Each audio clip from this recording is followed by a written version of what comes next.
Hello guys, finally আমি দেখে পেলাম সারফিরা প্লেড বাই অক্ষয় কুমার। যারা জানেন না তাদের আগে বলে দিই, সারফিরা মানে হলো পাগল, মাথা নষ্ট। মুভির কাহিনী হলো আমাদের লিড অ্যাক্টর অক্ষয় কুমারের উপরে। উনি একজন এয়ারফোর্স অফিসার। উনার বাবার সাথে কোনো এক কারণে ঝগড়া হয়েছে, এজন্য উনি উনার বাবার সাথে কথা বলেন না, আর উনার বাবাও ওনার সাথে কথা বলেন না। তো অক্ষয় কুমারের বাবা অনেক অসুস্থ, মানে উনি মারা যাবেন এরকম অবস্থা। এজন্য অক্ষয় কুমার ওনার বাবার সাথে দেখা করতে যাবেন, কিন্তু এয়ারপোর্টে যাওয়ার পর ওনার কাছে 5200 টাকা কম পড়েছে, এজন্য উনি যেতে পারছেন না। ওই সিনটা ভাই আমার কাছে অনেক ভালো লেগেছে। উনি সবার কাছে গিয়ে টাকা খুঁজতেছেন, উনি সবার কাছে বলতেছেন আমি একজন এয়ারফোর্স অফিসার, তারপরও ওনাকে একটা মানুষও টাকা দিয়ে হেল্প করেনি। এজন্য উনি গাড়িতে করে যাচ্ছেন, কিন্তু উনি যেতে যেতে ওনার বাবা মারা গেছেন। এরপরে ওনার মাথায় এয়ারলাইন শুরু করার আইডিয়া আসে, যাতে ওনার মতো সিচুয়েশনে আর কাউকে পড়তে না হয়। ভাই শুনেন, উনি 1 টাকায় টিকিট বিক্রি করবে।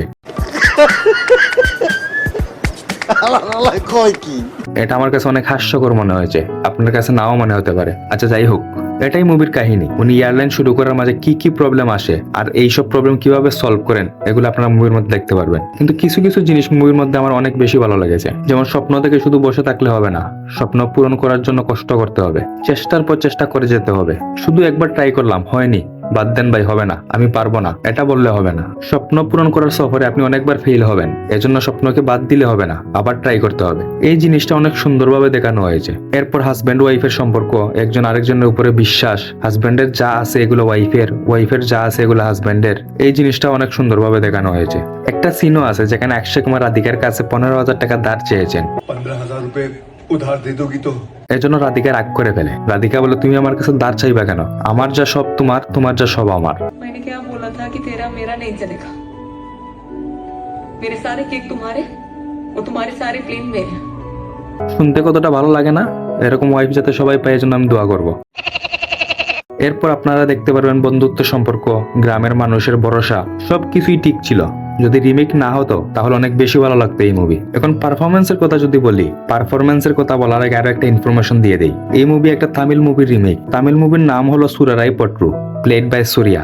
অক্ষয় কুমারের অ্যাক্টিং এই মুভির জন্য অনেক ভালো ছিল, উনার লাস্ট কিছু মুভির থেকে অনেক বেশি ভালো। কিন্তু উনি সুরিয়াল লেভেলের অ্যাক্টিং করতে পারেননি। যদি আপনারা সুরারাই পট্রু দেখে থাকেন তাহলে আপনাদের এই মুভি ভালো লাগবে না, কিন্তু যদি আপনারা এটা দেখে না থাকেন তাহলে আপনাদের সারফিরা ভালো লাগতে পারে। আর এই মুভির হিরোইন রাধিকা, ওনার অ্যাক্টিং সেই ছিল, আমার কাছে অনেক ভালো লেগেছে। অক্ষয় কুমারও উনি ওনার বেস্ট দিয়েছেন। একটা জিনিস বুঝতেছি না, কেসরি মুভির যে অক্ষয় কুমার ছিলেন উনি কোথায় চলে গেছেন? কেসরি মুভির অক্ষয় কুমারকে অনেক মিস করতেছি। আর এই মুভির গান, ভাই সাব, মুভির গান শুনে আপনাদের ওয়াশিং পাউডার দিয়ে কান পরিষ্কার করতে হবে। গান শুনে এরকম লাগে কেউ আমার কানের মধ্যে ড্রিল মেশিন চালিয়ে দিছে। এরপরে ব্যাকগ্রাউন্ড মিউজিক, ভাই সাব, এটা এত জঘন্য কি বলবো, আমার কানের পর্দা ফাটিয়ে দিছে। আমার ম্যাক্সিমাম মুভিতেই কেউ না কেউ ওভার অ্যাক্টিং করতেছে এরকম ফিল হয়, বাট এই মুভির মধ্যে এরকম ফিল হয়নি। মুভি ওয়ান টাইম ওয়াচ বলা যায়। আর হ্যাঁ, মুভির মধ্যে সুরাইয়ার একটা কেমিও রুলও আছে। আমি এই মুভির ট্রেইলার দেখিনি, এজন্য আমি জানতাম না যে সুরাইয়ার একটা কেমিও রোল আছে। ভাই সাব, সুরাইয়াকে দেখার পর আমার মুখের মধ্যে একটা 24 ক্যারেটের হাসি চলে এসেছে।